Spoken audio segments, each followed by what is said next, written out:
ఏదో మీకు జ్ఞాపకం ఉందా?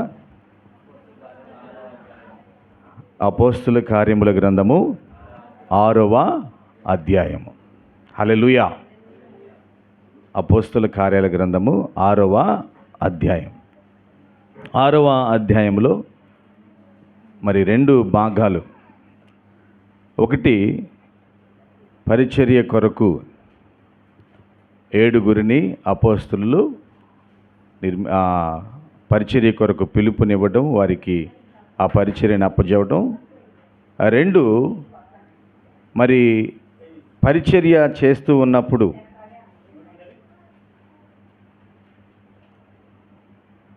వచ్చిన కొన్ని ఆటంకాల్లో స్టెఫను చెప్పిన బలమైన సాక్ష్యం, దేవుని కొరకు, ఇశ్రాయేలు ప్రజల కొరకు చెప్పిన ఆ కార్యం, ఆయన్ని ఒక నేరస్తుడిగా సభలోకి తీసుకువెళ్ళిన కార్యం. ఈ 2 కార్యాలు మనం ఈరోజు ధ్యానం చేసుకుందాం. మొట్టమొదటిగా 1 నుంచి 7 వచనాలు మనం ధ్యానం చేసుకుందాం. ఆ దినములలో శిష్యుల సంఖ్య విస్తరించినప్పుడు అనుదిన పరిచర్యల్లో తమలోని విధవరాండ్రను చిన్నచూపు చూచిరని హెబ్రీల మీద గ్రీకు భాష మాట్లాడు యూదులు సనుగుసాగిరి. అప్పుడు 12 అపోస్తులు తన యొద్దకు శిష్యుల సమూహమును పిలిచి, మేము దేవుని వాక్యం బోధించుట మాని ఆహారము పంచిపెట్టుట యుక్తము కాదు. చాలు. ఈ 2 వచనాలు మనం అర్థం చేసుకోవడానికి ప్రయత్నం చేద్దాం. అందరు ఇక్కడే ఉన్నారు కదా? ఇక్కడ ఉన్న వాళ్ళు ఎంతమంది? ఒకసారి మీ చేతులు ఎత్తితే అందరూ మానసికంగా ఇక్కడే ఉన్నారని, అంటే శారీరకంగా ఉన్నారన్న సంగతి సత్యంగా నేను అర్థం చేసుకోగలను, నా కంటికి మీరు కనపడుతున్నారు కాబట్టి. అంటే మానసికంగా ఎంతమంది ఇక్కడ ఉన్నారు? అందరూ ఉన్నట్లే కదా? మీరు చాలా చక్కగా కూర్చున్నారే. తిమోతి, సూర్య, ఆయన పేరేం పేరు, షన్ను, తిరగండి చక్కగా ఇద్దరు లైన్లో కూర్చోండి. అపోస్తుల కార్య గ్రంథము 6వ అధ్యాయం తీసారా? Very good. 2 వచనాలు.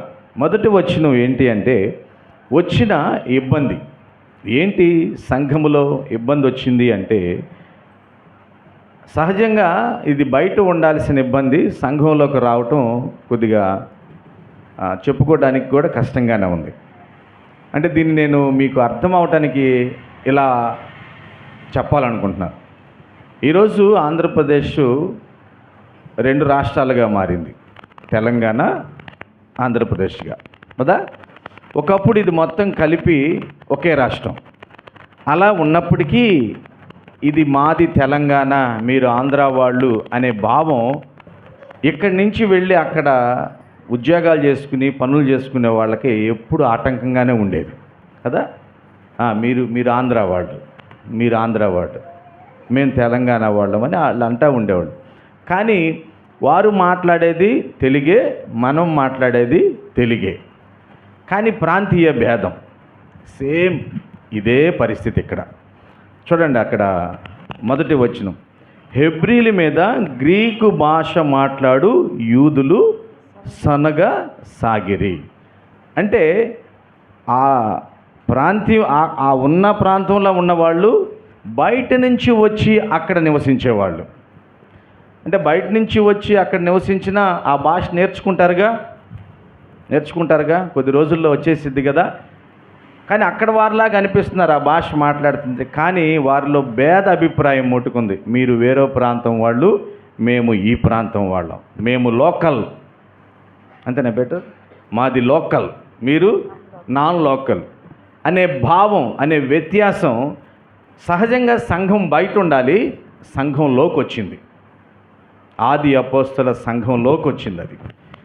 ఆ భేదంతో అట్లా బయట ఉన్నవారికి ఆహారం పెట్టే పనిలో, దేవుని సంఘములో అనుదినం చేసే పరిచర్యలు కొద్దిగా వ్యత్యాసం చూపిస్తున్నారంట, విభేదం వస్తుందంట.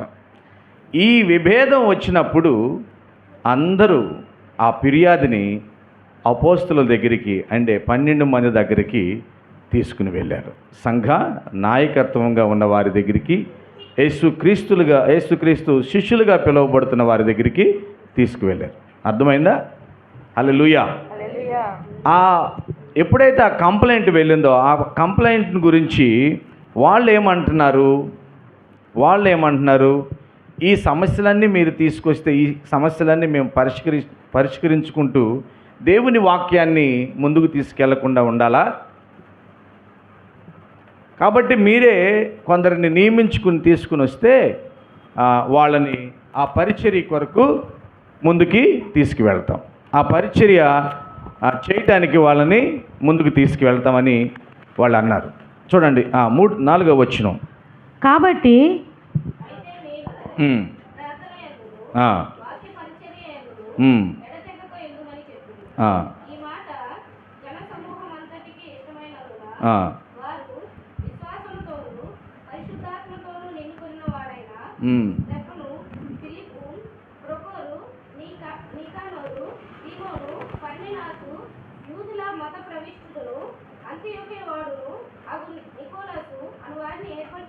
చాలు, ఏర్పరచుకుని ఇంతవరకు మనం అర్థం చేసుకోవడానికి ప్రయత్నం చేద్దాం. ఏంటి అంటే వాళ్ళందరూ కొందరిని ఏర్పాటు చేసుకోవడానికి ప్రయత్నం చేశారు. ఆ ప్రయత్నంలో అపోస్తలుల దగ్గరికి వస్తూ ఉన్నారు. ఇప్పుడు మనం ఈ విభేదం ఎందుకు రావాలి అనే దాన్ని కొద్దిగా అర్థం చేసుకోవడానికి ప్రయత్నం చేద్దాం. మరి మొదట్లో మనం ఏం విన్నాం? ఆది అపోస్తలుల సంఘంలో ఏక మనస్సు కలిగిన వారుగా ప్రారంభించారు కదా. ఒకే ఆత్మతో దేవుణ్ణి ఆరాధించారు, ప్రార్థన చేశారు, పరిశుద్ధాత్మతో నింపబడ్డారు, సువార్తను ప్రకటిస్తూ ఉన్నారు. దేవుడు ఆశ్చర్యమైన కార్యాలు చేస్తూ ఉన్నాడు. ఎంత ఆశ్చర్యమైన కార్యాలంటే ఒక్కరోజు సభలో 3,000 మంది మారు మనసు పొందారు. రెండవ సభలో 5,000 మంది మారు మనసు పొందారు. ఆ తరువాత దేవుడు కుంటివాడైన వ్యక్తిని బాగుపరిచాడు. ఆ తర్వాత పేతురు గారు వస్తుంటే అనేక మంది వ్యాధులతో ఉన్నవారిని ఆయన నీడబడితే చాలన్నట్లుగా బయటికి తీసుకొచ్చి ఆయన ఏ మార్గంలో వెళతారు అని వాళ్ళ పరుపుల మీద తీసుకురావడం జరిగింది. వారు కూడా స్వస్థతను పొందుకున్నారు. ఎవరైతే స్వస్థత లేనివారు అనారోగ్యంతో వస్తున్నారో వారందరూ తృప్తి పొందుతూ ఉన్నారు, స్వస్థతను అనుభవిస్తూ ఉన్నారు. మరి అటువంటి కార్యాలు జరుగుతున్నప్పుడు ఈ ఆటంకం ఎలాగ వచ్చింది, ఈ అభ్యంతరం ఎలాగ వచ్చింది? ప్రియ దేవుని బిడ్డలారా, ఎప్పుడైనా కానీ దేవుని సంఘములో లేకపోతే దేవుని పని జరిగేటప్పుడు ఖచ్చితంగా ఆటంకాలు ప్రారంభం అవుతాయి. ఎందుకంటే అందరూ దేవుని ఆత్మతో నింపబడిన వారుగా ఉండరు. కొందరు దేవుని సంఘంలోనే ఉంటారు కానీ సాతాను చేత ప్రేరేపించబడ్డేవారుగా ఉంటారు. సంఘమును ఏదో విధంగా రేపాలి, ఏదో విధంగా అనుమానాన్ని కలిగించాలి, ఐక్యతను పాడు చేయాలని మేబీ సాతాను యొక్క దూతగా కూడా కొందరు ఉంటారు. అలాంటి వారే ఇక్కడ విభేదం ఏర్పాటు చేశారు. ఇది మా ప్రాంతం, మా భాష, మీరు వేరే వాళ్ళు అనే భావం తీసుకొచ్చి వారికి ఆహారం వడ్డించే విషయంలో లేకపోతే ఆ సంఘములో ఉన్న కొన్ని ఆర్థిక వ్యవస్థలు లెక్కపెట్టే విషయంలో వారిని కొంతమందిని ఆదరించే విషయంలో చిన్న చూపు చూస్తున్నారంట. ఇది అపోస్తలుకి మేబీ కొద్దిగా అర్థం కాల. కారణం ఏంటంటే సభ ఎక్కువైపోయింది, సంఘం పెద్దదైపోయింది, వాళ్ళ పరిచర్యలో వాళ్ళు ముందుకు సాగుతూ ఉన్నారు. ఇన్ని ఆటంకాలు కొన్నిసార్లు సంఘ నాయకులకి తెలియదు, సంఘ నాయకుడు అర్థం చేసుకోలేరు. వాళ్ళ పని వాళ్ళు ప్రారంభించుకుని వాళ్ళ పనిలో వాళ్ళు ముందుకు సాగుతూనే ఉంటారు.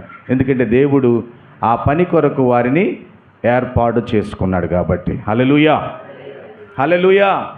కొందరు అనుకుంటారు ఇంత జరుగుతున్న సంఘ నాయకులు ఏంది అలాగనే ఉన్నారు.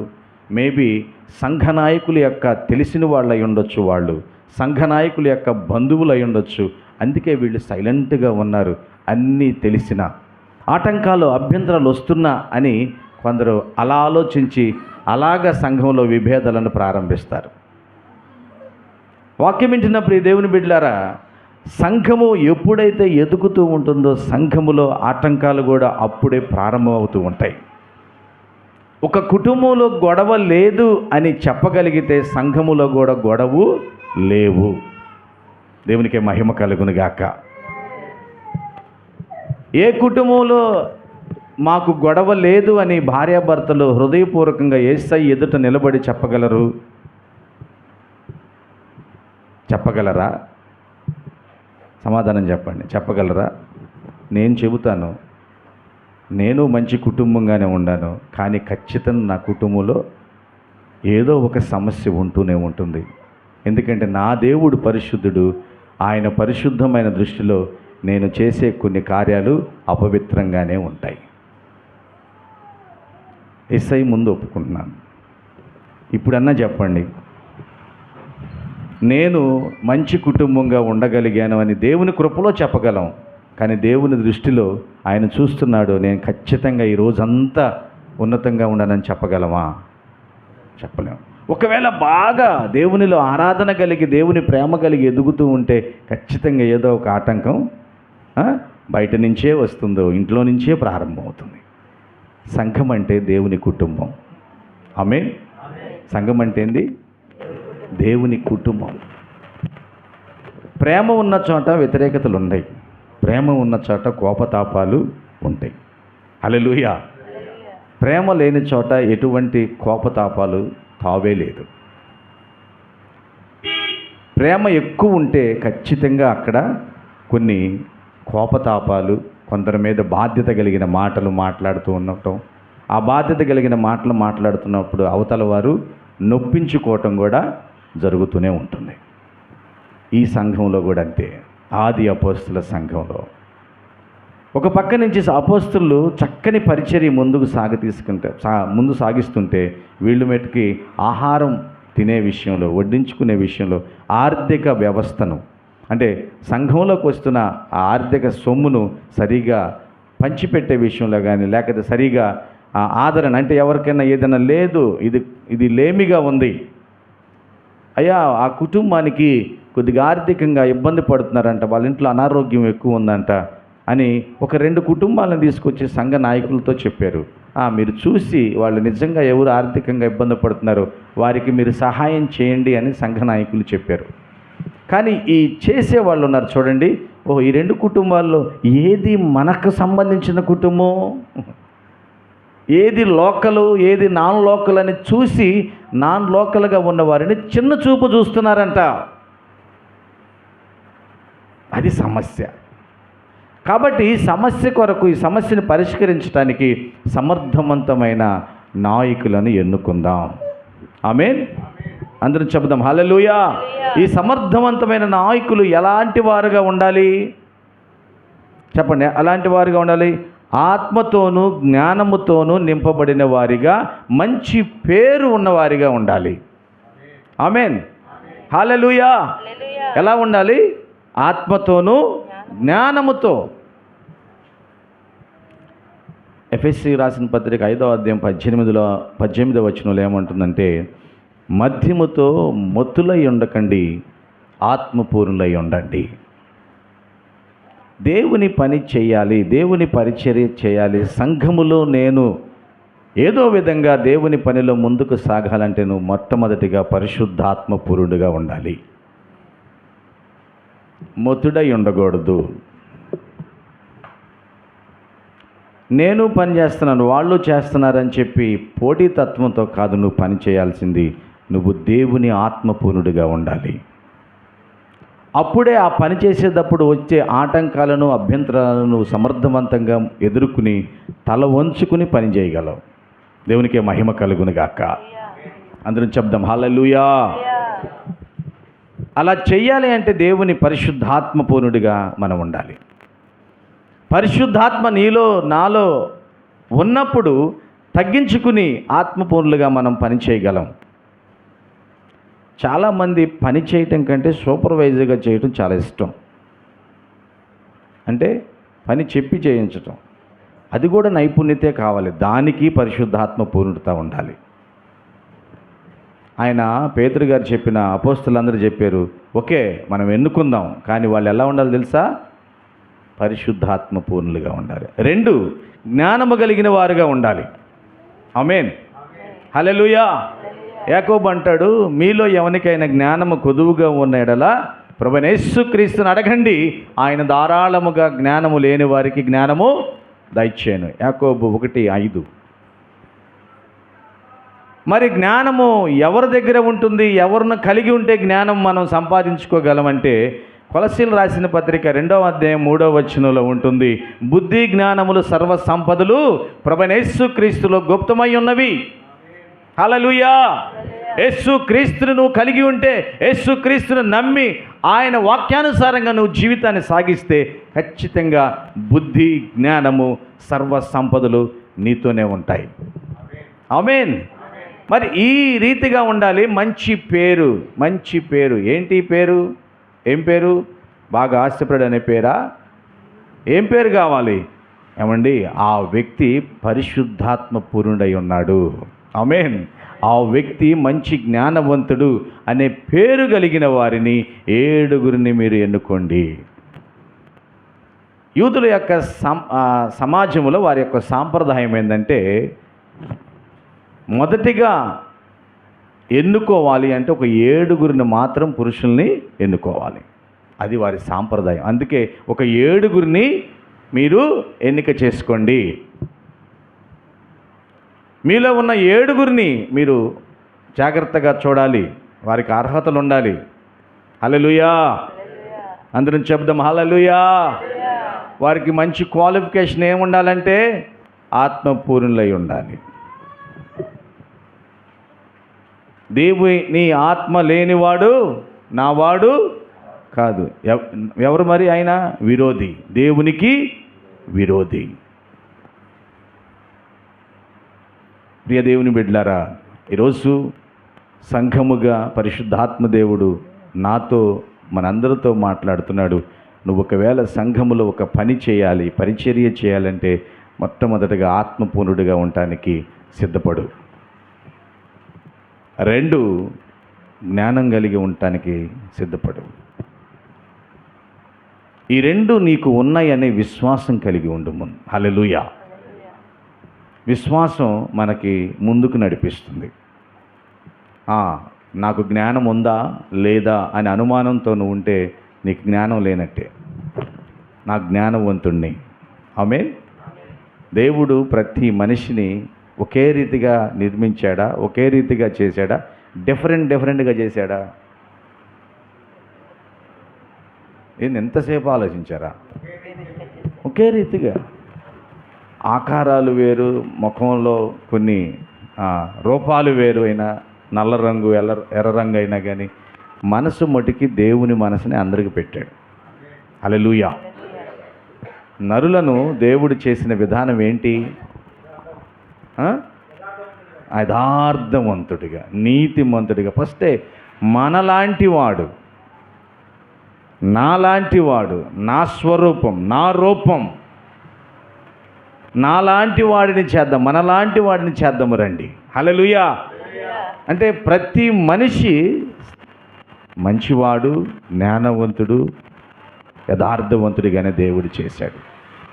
కానీ మనం వచ్చిన ఏరియా భూమి, మనం నివసించేది భూమి. ఈ భూమి మీదకి వచ్చిన తర్వాత మన చెవి, మన కన్ను, మన మనస్సు కొన్నిటిని ఆకట్టుకుని మన మనస్సుని ఏం చేసుకుంటున్నాం? చెరిపి వేసుకున్నాం. మన యథార్థతని పాడు చేసుకుంటున్నాం. మన మనస్సుని దిగజారేటట్టుగా చేస్తున్నాం. అందుకే పౌలు గారు, పేతురు, వీళ్ళందరూ అంటున్నారు, మనలో అట్లాగా కాపాడుకున్న వాళ్ళని మీరు జాగ్రత్తగా ఎన్నుకోండి. హల్లెలూయా. చిన్నటికి మనస్తత్వాన్ని పాడు చేసుకునే వాళ్ళు కాదు, యథార్థతను కోల్పోయే వాళ్ళు కాదు, నీతిమంతులుగా జీవించకుండా అనుకూలతను బట్టి, అవకాశాన్ని బట్టి మారేవాళ్ళు కాదు, నిరంతరము దేవుని కోసం ఆసక్తితో పనిచేసేవాళ్ళై ఉండాలి. తల వంచుకుని పనిచేసేవాళ్ళై ఉండాలి. ఆమేన్. హల్లెలూయా. తగ్గింపు కలిగి పని చేసుకునే వాళ్ళై ఉండాలి. ఇక్కడ 2 పనులు ఉండి, ఇక్కడ నేను ఈ బైబిల్కి సంబంధించిన కొన్ని నిఘంటువుల్లో చూస్తే ఇది ఆర్థిక పని, 2 భోజనాలు వడ్డన చేసే పని. 2 పనులు.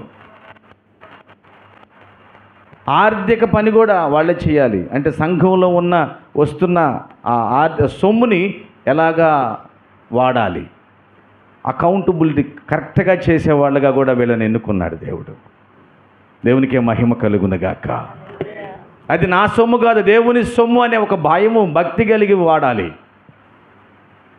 ప్రతిదానికి నీతిగా వాడాలి. అంత తేట తెల్లగా కనపడాలి. దేవునికే మహిమ కలుగునుగాక. ఆమేన్. హల్లెలూయా. మన సహోదరుడికి బ్రదర్ మీరు ఇంత అయిందంటే బ్రదర్ అంటాడు, నాకు అవన్నీ చెప్పాల్సిన అవసరం లేదు అని. అంటే లేదు, వాస్తవంగా చెప్పాలా చెప్పకూడదు అది వేరే విషయం, కానీ అకౌంటబిలిటీ ఉండాలి. నాకు అప్పచెప్పిన పనిని నేను సంపూర్ణంగా చేశానా లేదా దేవుడు చూస్తాడు. తర్వాత ఎవరైతే దానికి సహకరించారో వారికి నేను అకౌంటబిలిటీ ఉంటే చాలా ఫ్రీగా ఉంటుంది నా హృదయం. హల్లెలూయా. దేవునికే మహిమ కలుగునుగాక. అటువంటి మనస్సు ప్రియ దేవుని బిడ్డలారు, ఈరోజు చాలామంది అది చెప్పకపోతే ఏమైంది, అందరికీ చెప్పాలా అని అనుకుంటారు. చెప్పాలి, అదే బాధ్యత. హల్లెలూయా.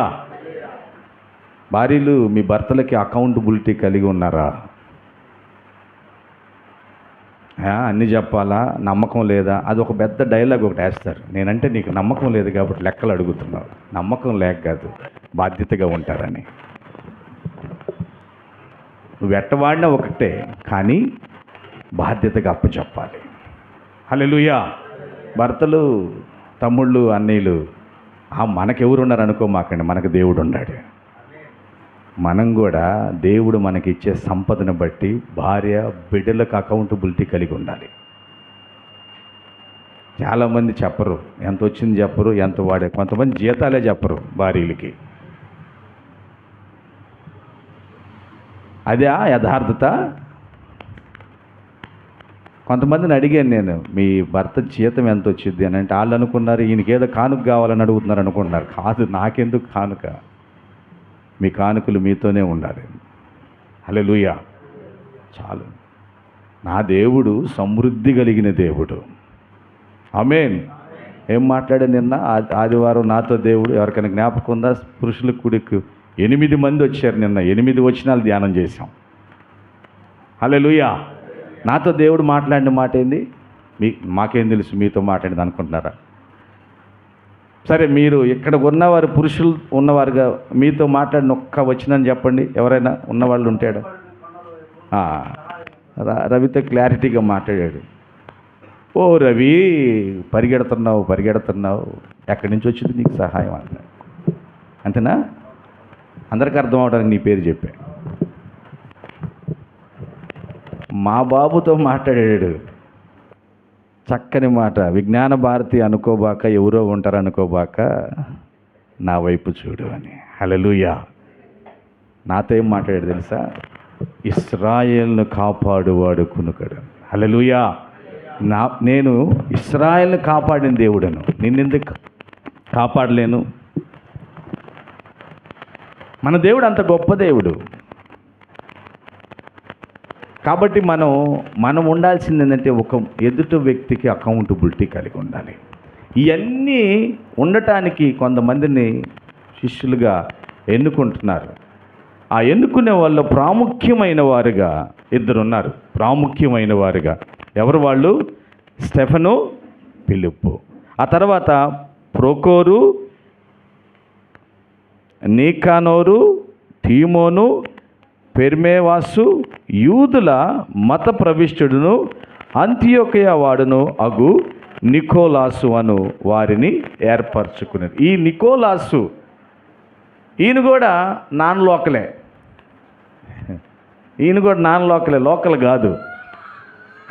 ఈయన బయట నుంచి వచ్చి యూదా మతాన్ని తీసుకుని శిష్యుడిగా మారి ఆ తర్వాత క్రైస్తవుడిగా మారాడు. దేవునికే మహిమ కలుగునుగాక. ఆ తర్వాత ఏమైంది? వారిని అపోస్తుల ఎదుట నిలవబెట్టి వీరు ప్రార్థన చేసి వారి మీద చేతులుంచిరి. ఆమేన్. అందరూ కలిసి అపోస్తుల దగ్గరకు వచ్చి, అయ్యా ఇదిగోనయ్యా అంటే, వీళ్ళని పెట్టిన అన్ని పరీక్షలు చూశారు కదా, ఇవన్నీ ఉన్నాయి కదా, ఉన్నాయి అయ్యా. అయితే వీళ్ళందరి మీద వాళ్ళు చేతులు ఉంచారు. ఎందుకు ఉంచుతారు చేతులు? హస్త నిక్షేపణం ఎందుకు చేస్తారు అంటే, పరిశుద్ధాత్మ దేవుడు ఉన్నాడు, దేవుని యేసుక్రీస్తు యొక్క పునరుద్ధానపు శక్తి ఉంది. ఆ పునరుద్ధానపు శక్తికి వీరిని అప్పచెబుతున్నాం. బాధ్యత దేవుడు చూసుకుంటాడు. హల్లెలూయా. ఎప్పుడైతే ఆ విశ్వాసంతో వాళ్ళు చేతులుంచి ప్రార్థన చేస్తారో వారు పరిశుద్ధాత్మతో నింపబడతారు. అదే అపొస్తలుల కార్యగ్రంథంలో కొన్ని వచనాలు ఉంటాయి. ఎప్పుడు ఎక్కడ కొంతమందిని పరిచర్య కొరకు నిర్ణయించుకున్నా తీసుకున్నా వాళ్ళ మీద సంఘ నాయకులు చేతులుంచి ప్రార్థన చేయటం వల్ల దానికి ఆ పని కొరకు వారిని ప్రత్యేకపరుస్తున్నారన్నమాట. ఆమేన్. ప్రతిష్ఠిస్తున్నారు ఆ పని కొరకు. ఇక ఆ పని చేయాలి వాళ్ళు. ఎప్పుడైతే నువ్వు దేవుని పని చేయటానికి నేను అని ముందుకొచ్చి ఆ పరిచర్యలో ఆత్మతోనూ జ్ఞానముతోనూ ఒక మంచి పేరు పొంది విశ్వాసంతో ముందు కొనసాగుతావో, మేబీ నిన్ను పిలిచేటప్పుడు నీకు ఆ పని చేత కాదు. నిన్ను దేవుడు ఆహ్వానించినప్పుడు నీకు ఆ పనికి సంబంధించిన నైపుణ్యత కూడా ఉండదు. ఎప్పుడైతే ఆ పనిని తల వంచుకుని ముందుకు సాగుతూ చేస్తానికి ప్రారంభిస్తావో, దేవుడు నీలో ఉన్న నైపుణ్యతలన్నీ బయటకు తీసుకొస్తాడు. ఆమేన్. హల్లెలూయా.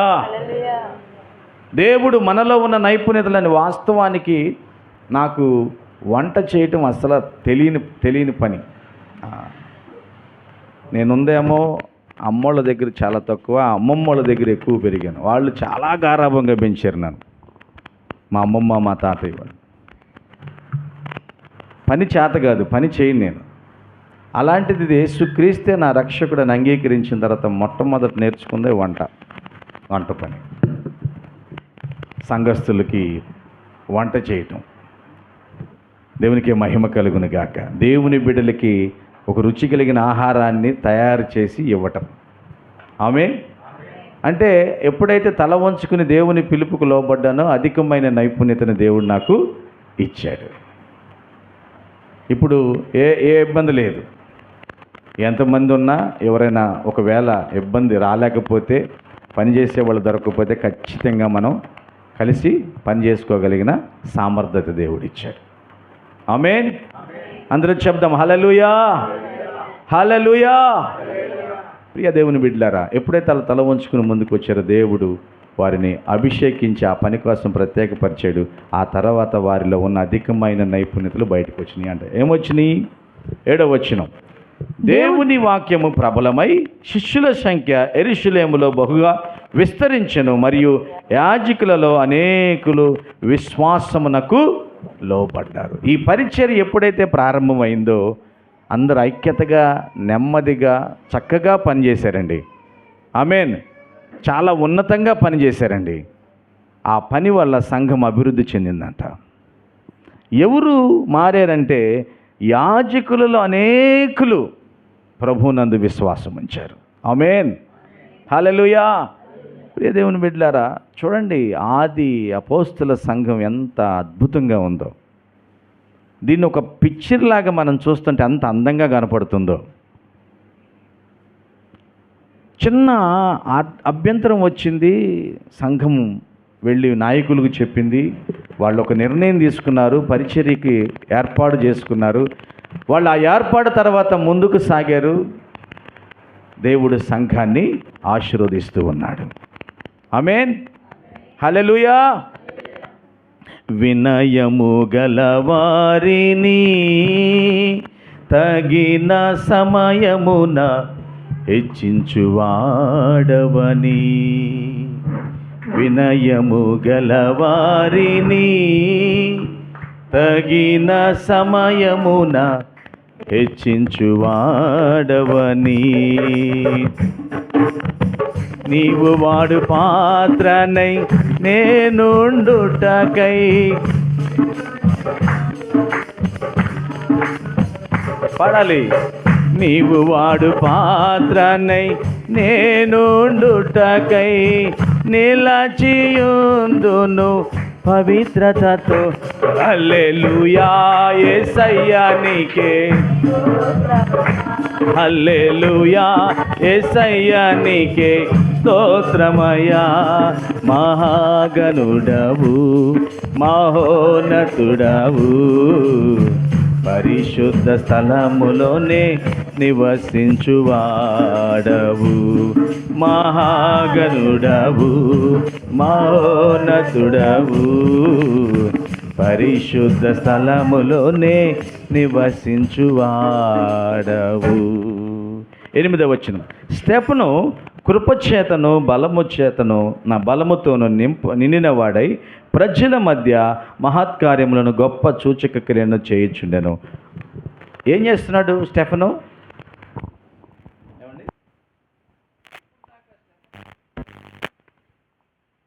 ఏ పని కొరకు పిలువబడ్డాడు? సంఘంలో పరిచర్య చేయడానికి పిలువబడ్డాడు.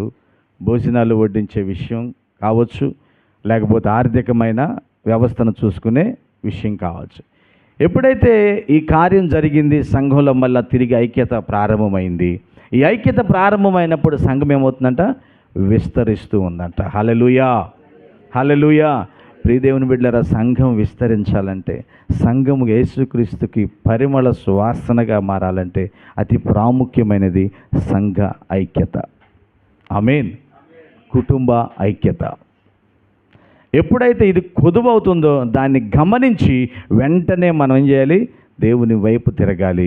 అందరం కూర్చుని ఆ సమస్యను సాల్వ్ చేసుకోవాలి. దేవునికి మహిమ కలుగును గాక. శుక్రవారం మనం ధ్యానం చేసాం నెహెమ్యా గ్రంథము 8వ అధ్యాయము. నెహెమ్యా గ్రంథము చెప్పండి, పెద్దగా చెప్పండి అమ్మా. 5ఏనా? అనుమానం ఏమనుందా? 5వ అధ్యాయం. 5వ అధ్యాయంలో ఏమో రాయబడింది? దేని గురించి మనం ధ్యానం చేసాం?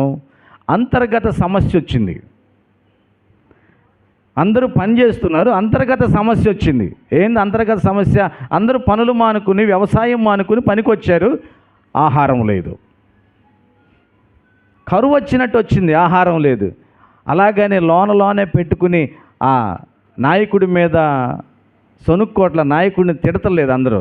అందరూ కలిసి ముందుకొచ్చి, అయ్యా మా మధ్యలో సమస్య వచ్చిందయ్యా, ఆహారం లేదయ్యా అని చెప్పి సమస్యను ముందుకు చెప్పినప్పుడు నెహెమ్యా కూర్చుని మాట్లాడి వారి భూముల గురించి, వారి బిడ్డల దాసులుగా పోయిన బిడ్డల గురించి, వారి యొక్క ఆహార స్థితిని గురించి మాట్లాడి అందరూ కలిసి ఒకరికొకరు సహాయం చేసుకున్నారట. ఆమేన్. ఈరోజు చాలామంది సంఘంలో అన్ని సమస్యలు చెప్పడానికి ఇష్టపడరు. అడుగుడి, చెప్పండి, అడుగుడి, అడగకపోతే ఎవరిస్తారు మీకు? నేను ఇస్తానా? నేనేమివ్వను. నువ్వు అడగటం వల్ల ప్రార్థన చేస్తాం. హల్లెలూయా. అడగటం వల్ల ప్రార్థన చేస్తాం, అందరం కలిసి ప్రార్థన చేస్తాం. అది చిన్నదైనా పెద్దదైనా ప్రతిదానికి దేవుని వైపే మనం వెళ్ళాలి. ఆమేన్. ప్రతి విషయం దేవుని వైపే మనం చూడాలి. మన ప్రయత్నం చేసి తర్వాత చూడటం కాదు, అన్నీ అయిపోయిన తర్వాత దేవుడి దగ్గర రావటం కాదు. ఒక ఆమె వచ్చింది అన్నీ అయిపోయిన తర్వాత, ఎవరో తెలుసా మీకు? బైబిల్లో ఉన్నదంతా పోగొట్టుకుంది, బంధువులు అందరూ వదిలేసి ఇక నీ బతుకు రోడ్డు పాలే అని వదిలేశారు. ఎవరామి? చెప్పాలి పెద్దగా. నాకు వినపడకుండా చెప్తే ఎట్లా? చెప్పండి ఎవరు? 12 సంవత్సరాలు. క్లూ ఇస్తున్నా. బ్లడ్ క్యాన్సర్తో బాధపడుతున్న స్త్రీ. ఇంట్లో వాళ్ళు వదిలేశారు, డబ్బు అంతా అయిపోయింది. ఆ తర్వాత ఎవరు దిక్కయ్యారు? అట్ట ఉండకూడదు మన పని. మొదటే దేవుడు మనకి. ఆమేన్. హల్లెలూయా. ఈ పరిచర్య చేసేవాళ్ళు బయటకు వచ్చారు. దేవుడు స్టెఫెన్ని కృపతో నింపాడంట. బలమైన కార్యాలు, ఆశ్చర్యమైన కార్యాలు చేయటం ప్రారంభించాడు. సూచక క్రియలు చేయటం ప్రారంభించాడు. ఈ ఎప్పుడైతే ప్రారంభించాడో అప్పుడు కొంతమంది 9వ వచనం చదవండి అమ్మా. 9వ వచనం. అప్పుడు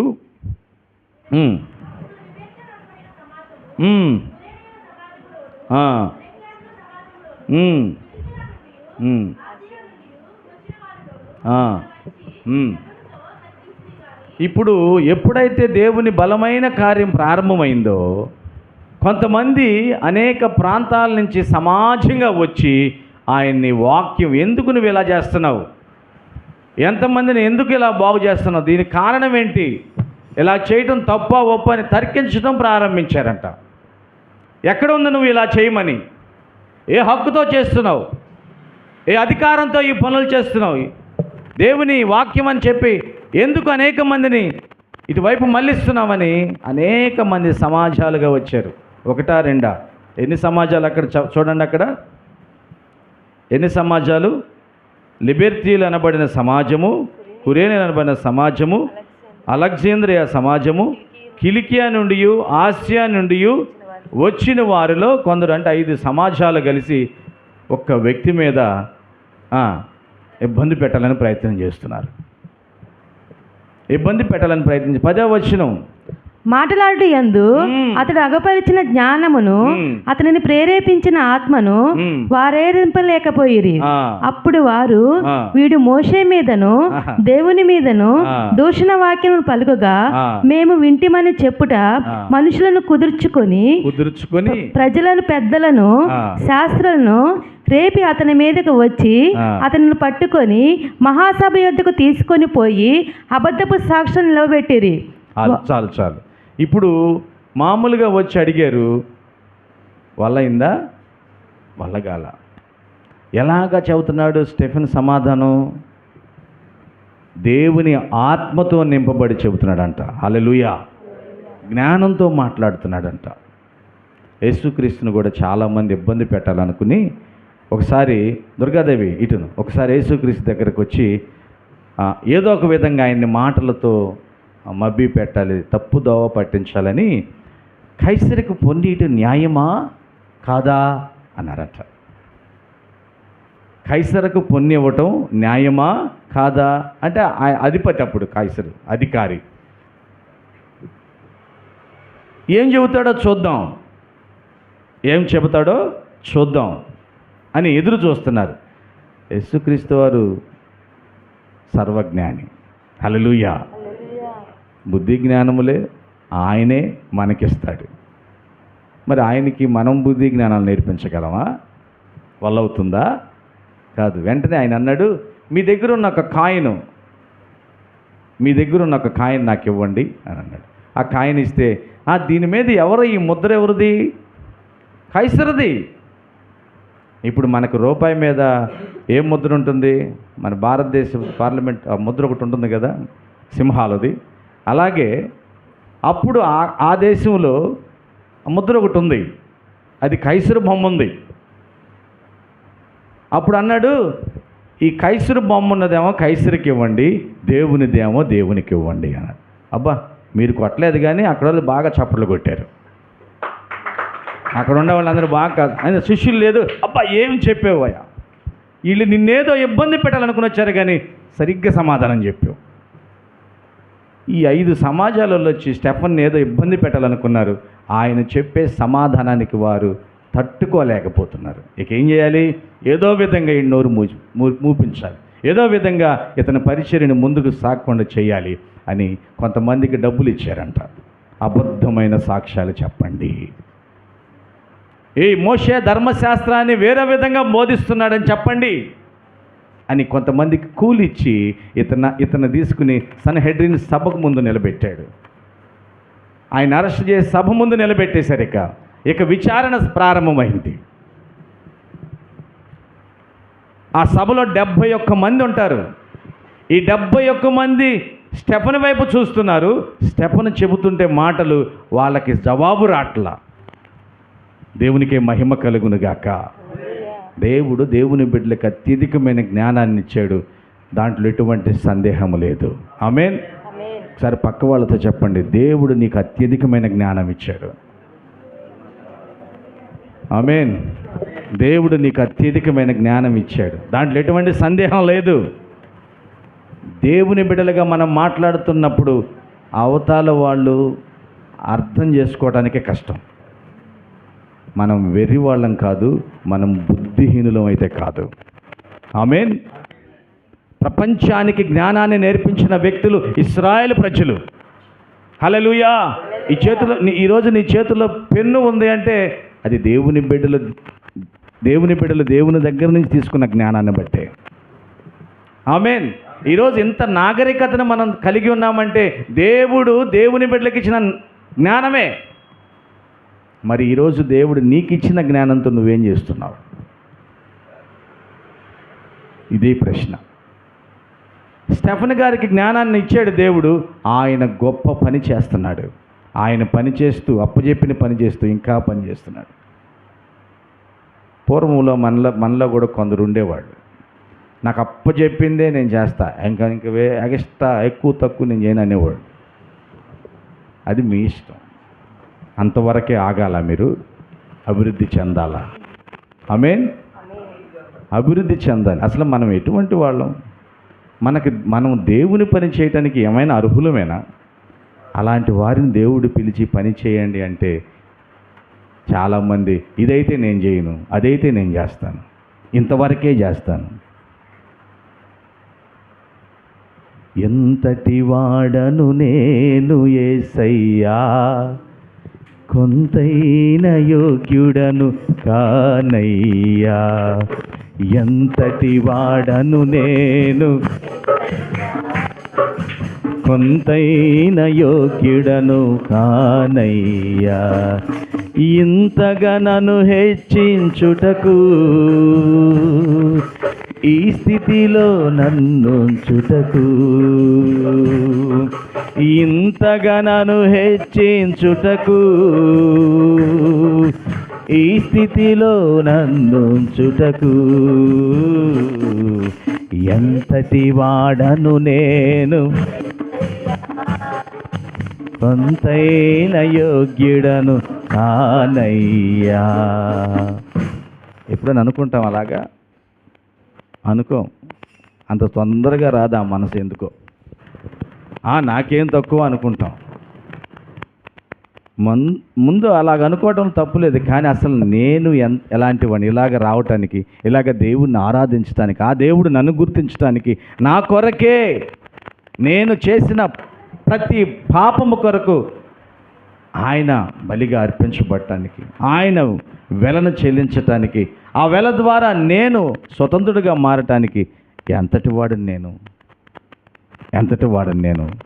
ఇదిగో నేను ఈరోజు కలిగి ఉన్న ఈ సంపదను బట్టి కానీ, నేను నివాసం ఉంటున్న ఈ గృహాన్ని బట్టి కానీ, నేను ధరించుకుని తిరుగుతున్న ఈ వస్త్రాలను బట్టి కానీ, నేను కలిగి ఉన్న ఉద్యోగం లేదా వ్యాపారాన్ని బట్టి కానీ, చదువుని బట్టి కానీ ఎంతటి వాడని నేను. హల్లెలూయా. ఆలోచించం కదా? ఆలోచించాలి. ప్రతిదీ దేవుడే మనకిస్తున్నాడు. ఆమేన్. ఏదైనా దేవుడే ఇచ్చాడు మనకి. దేవుడు లేకుండా మన జీవితంలో ఏదీ లేదు. స్టెఫను నమ్మకంగా దేవుని పని చేస్తున్నాడు. దేవుడు ఆశీర్వదిస్తూ ఉన్నాడు. హల్లెలూయా. దావీదు గారు రాజు కాకముందు గొర్రెల కాపరి, నమ్మకంగా గొర్రెలు కాచాడు. తండ్రి దగ్గర నమ్మకంగా పనిచేశాడు. గొర్రెల కోసం తోడేళ్ళు, సింహం వచ్చినప్పుడు ప్రాణాలు పెట్టి వాటిని కాపాడాడు.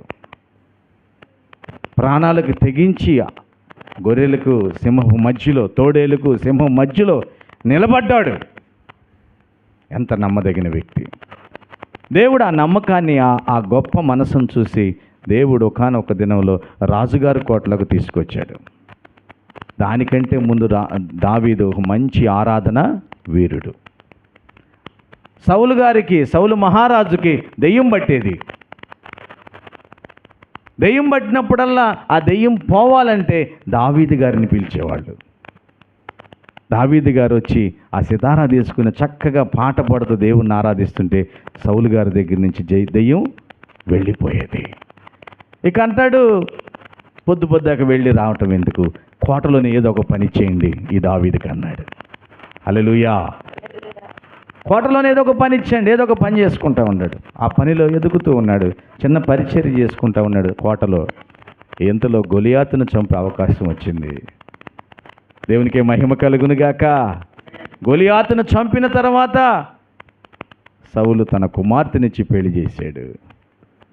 సైన్యాధిపతి అయ్యాడు, సహస్రాధిపతి అయ్యాడు.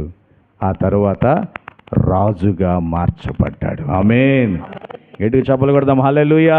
దేవుడు నిన్ను నన్ను కూడా ఇలాగ అంచెలంచెలుగా ఎదగజేయడానికి సిద్ధంగా ఉంటే మనకిచ్చిన పనిలో మనల్ని దేవుడు పిలిచిన ఆ గొప్ప పిలుపులో అక్కడే ఆగిపోయి ఉన్నాం, అక్కడే నిలబడిపోయి ఉన్నాం.